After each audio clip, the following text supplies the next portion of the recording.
Alright guys, what's up? Toonward here. Alright, let's do it.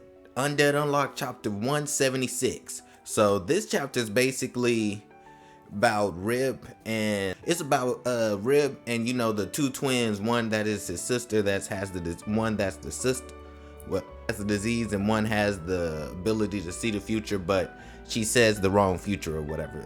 Basically her ability. But okay, we already know that Rib has this amazing doctor that just like the best doctor in the world. He can save anyone. And so we just go back. The beginning of this chapter is we see him in the past, or really we see them as kids. So we see them as kids and they're just having a good old time, what kids do, just playing in the beach or whatever. One sister is rolling the other sister because she's in a wheelchair or whatever because she's so sick and ill. And then they're just playing in the sand or whatever. And then we go back. Then like literally the next page we go back into the present where we see Rib and Unluck talking to him. Like Unluck is saying, hey, we need your help to kill the sickness, which the UMA is called sick, which has the ability and will kill everyone in the hospital. Rib just straight up believes her just like that. They're like, okay, what do I need to do to save all these people? Because he's the doctor. In the past loop, he seemed evil, but he really wasn't evil. It was more like, it seemed like with everyone, just happenstance, and just because of how much of a jerk God is in this world, it just basically turned him to I say more like an anti-hero, or kind of more like a neutral. He was more neutral, sort of, kind of, something like that, But so he does that. And they just talk, and it's just like, and he just says, I'll do whatever it takes to save, my patients, and to save everyone. Because like I said, he's a doctor. He always wanted to be a doctor, and he is the best doctor in the world. So they say, and it looks pretty darn absolute. So she said, cool. We need you to put these on. These the little leg blade things he had, those special weapons he had, with his ability called the Unrepair, which is, anything he cuts with it doesn't heal. So he could cut you, even a little paper cut, you could die from, because it would never heal until he die, if I remember correctly. I don't think, actually, is it till he die? I don't think if it's till he die, but it's a condition. I think it is till he die or something or whatever. But it's like, anything he cuts, they never repair. No matter how much stitches, bandages, it's never gonna repair. It's never gonna heal. So it's just gonna constantly keep bleeding, or whatever else he cuts. It just stays cut forever. You can't fix it with tape, no duct tape, nothing. So he was like, we need your ability. Your ability is the only one that could defeat sick, because sick is basically kind of like how a virus, it just multiplies and all that. This is like, if you cut it or you capture it, it just keeps multiplying to different things. Well, with Rip ability, he really won't be able to do all that. So Rip is like, yeah, you need to put these legs on, but yeah, we gotta cut your arms, we gotta cut your legs off. And he like, the girl like, wait, what? He not about to do that. He just like straight up and just like, yeah, I'm gonna do that, yeah. And it's just like that, he's just gonna do it. Now if it was me, I'll be more like, I don't know. But then again, you get awesome blades, and then he says like, I amputated people hundreds of times. Now it's my turn to do it myself to save all these people.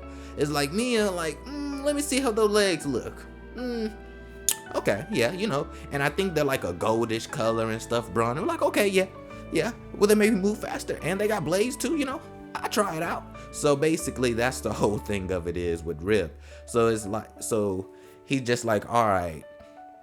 But before I do that, he's like, let me go somewhere with, his two friends. One is the fiance, one is the sister of the fiance. The three of them grew up together. So they went back to the first page of this chapter. And they're just kind of like going there to have fun, and just like they're just reminiscing about the old days. And they just like, yeah, man, I was a kid.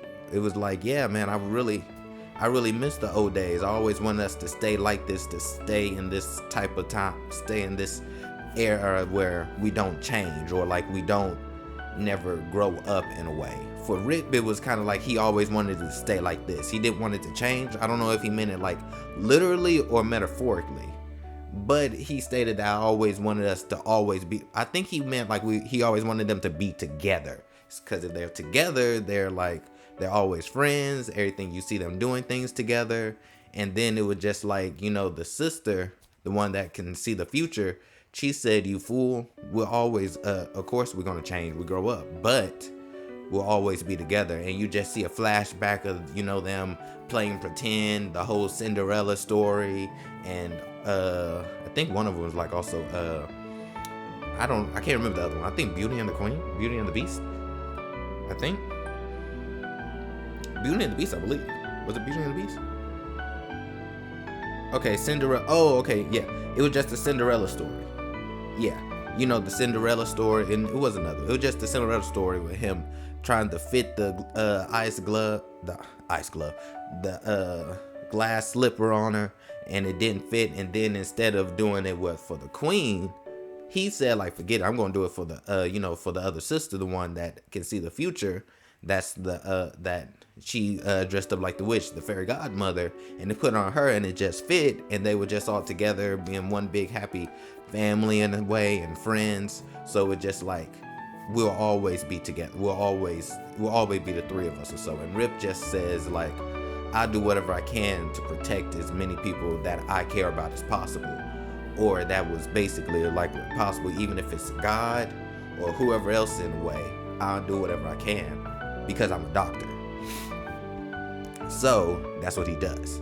And so he gets the call from Unluck saying, "Hey, Sick is here, come back." So basically they on a motorcycle, just rooming on a motorcycle, while Rip is literally just preparing himself for cutting his legs off, and just like, all right, this is his last procedure, because, you know, once he gets his ability, he can't be a doctor no more, because, I mean, what's good as a doctor if every patient you have, when you start doing surgery on them, the surgery doesn't heal? You're basically being a killer at that point. But so we just end off at that, and then you just see them all riding together to go to the hospital to face sickness. So yeah, pretty interesting chapter. I say this is a pretty wholesome chapter. It shows more about Rip, which is one of my favorite characters in Undead Unluck. And like I said, guys, when I was catching up and reading the Undead Unluck chapters and all that, I got into it very late. So this was like, when I saw Rip, I was like, oh shoot, he's a badass. I love him. He's one of my favorite characters. But speaking of favorite characters, tell me who's your favorite Dragon Ball Z character. It doesn't matter if it's part of a movie, canon, non-canon, Dragon Ball Super, it doesn't matter. I don't care. Tell me on the comment section who's your favorite Dragon Ball Z character. I'll tell you mine. Mine is Broly. I like Broly. I like Broly even in the first movie. I think it's Broly for me. I love Broly. I like the other guys, but Broly, I feel like if they give Broly his own anime, I would be very happy with. But alright guys, let me know who y'all's is, and I'll see you on the next chapter.